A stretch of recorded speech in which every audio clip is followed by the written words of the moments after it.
How's it going, folks? I'm Matthew. This is Lemora's Cards. Today we're talking about Wilds of Eldraine cards that might actually make the cut in cEDH. You might be wondering why Moonshaker Cavalry is on the screen if that's what we're going to be talking about, but stay tuned. Thank you to all my patrons over on Patreon. All the support I get over there very directly allows me to do cool new things on the channel. And also,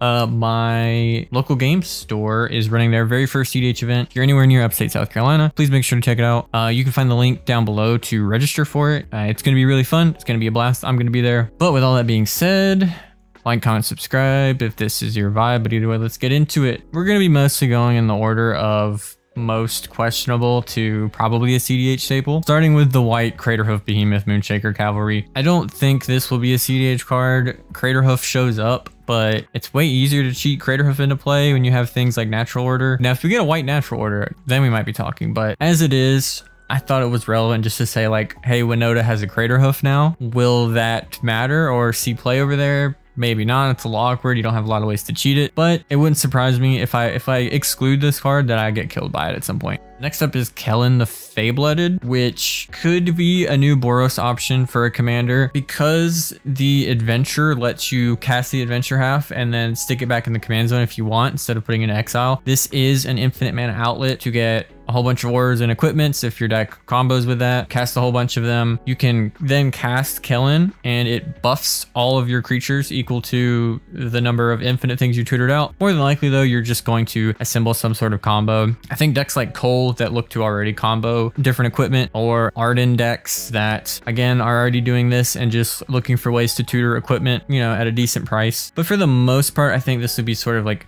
a fringe commander that you might see in specific decks that are mostly casting it for that adventure half of it, just being a pretty efficient tutor in white. Now for the cards that were probably already on your radar, Talion the Kindly Lord is getting a lot of hype behind it as another sort of like Dimir control commander. Nimrus had a lot of hype over the past month or so after doing well in an event and a whole bunch of content coming out about it. And Talion looks to be actually one of the stronger sources of card advantage in the command zone, maybe period, depending on when you land it. Like there's been math done and you can check out articles about how exactly to play Talion or what to name. Typically 1 or 2 is going to draw you a lot of cards. It's a pretty cheap commander, great Jeweled Lotus commander. The thing to keep in mind is that the player who casts the thing loses 2. Usually when you see a black card that draws cards, it's you losing the life, but in this instance, it's actually your opponent. So it's another thing to keep in mind that it pressures life totals while generating card advantage pretty freely in 2 of the better colors in cEDH. There hasn't really been a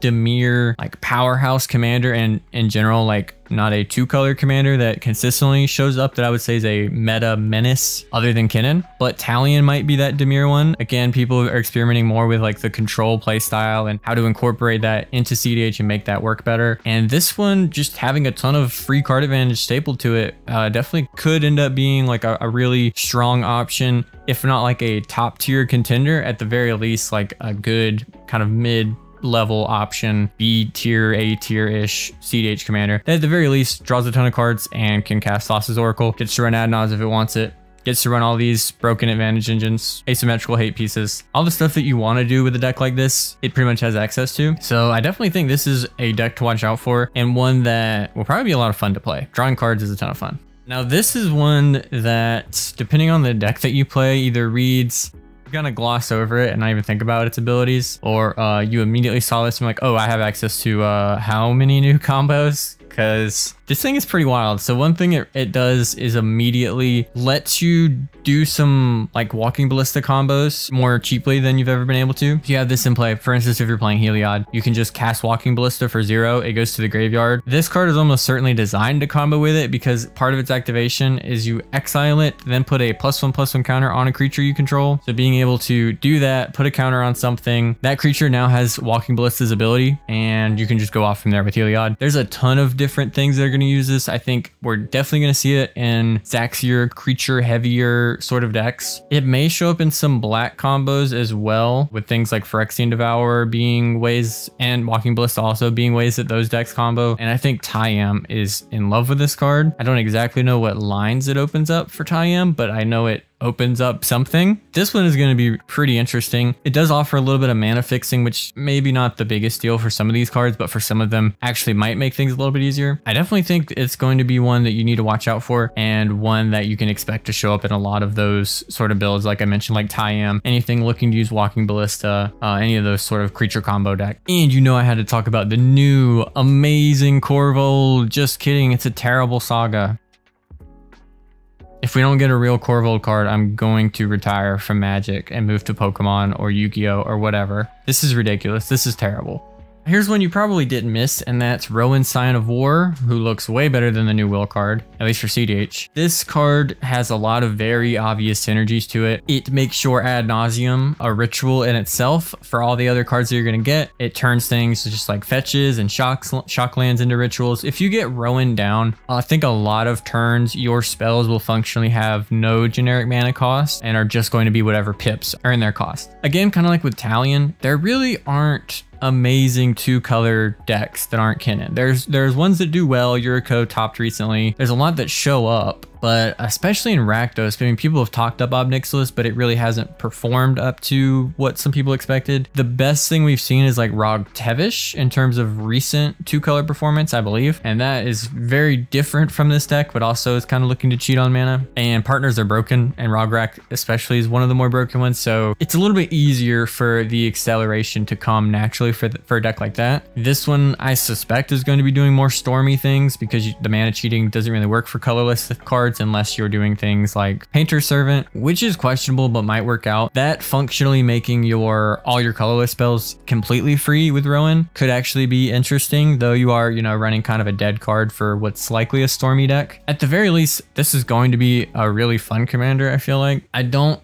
expect it to be super broken, but it's also maybe one of those ones that you just have to play it and get a feel for how often you can activate it and just completely discount your entire hand and dump your hand and go off. It does suck that the keyword is menace, but of course we all would have loved to see this thing have haste. Being able to just do like a stormy ad nauseum Bolas's Citadel deck could be really cool. Looking forward to seeing like what you can do with this list. Don't know that it's gonna be super competitive, but I definitely expect to see it probably make some decent runs at some events if some pilots stick with it and don't just like kind of lose hype on it. And here we have the first Wilds of Eldraine card likely to be banned in some format. Beseech the Mirror, essentially in formats like Legacy, they just printed Demonic Tutor and Yawgmoth's Will. But over in cEDH, we already get those cards. So how does it stack up over here? I think still pretty good. It's notable that Bargain, depending on the deck that you're playing, has more or less of a cost. If you're a deck that already makes a whole bunch of tokens, has a bunch of Mana Vaults, Grim Monoliths sitting around, then it's not much of a cost to bargain away something. I'd say the later in the game that this card gets cast, the better it is. You're more likely to have treasure tokens laying around, things like that. And depending on what you get, it can be just a mostly better. I mean, it's really a strictly different Demonic Tutor, but it can mostly be better, right? So like if you were going to Demonic Tutor or Grim Tutor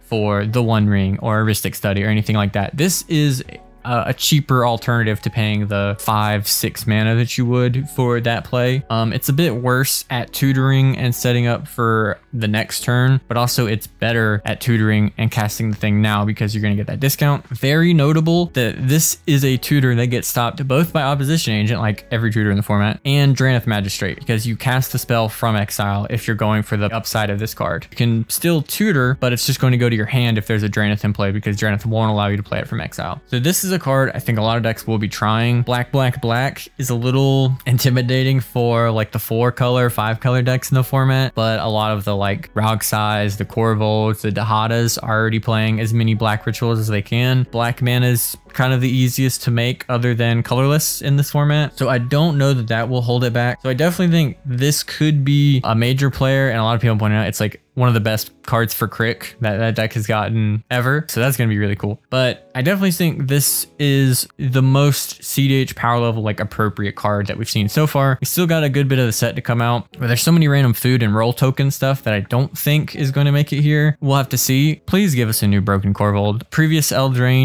was one of the most broken sets of all time. Remains to be seen if that's going to be the case with this set, but let me know if you are excited about any of these cards, you think they're at that cEDH power level, and you want to see more coverage of cards as they get spoiled and me kind of letting you know what I think of them in cEDH, where they might have a home, where they might not. Let me know down below. With all that being said, have a good one.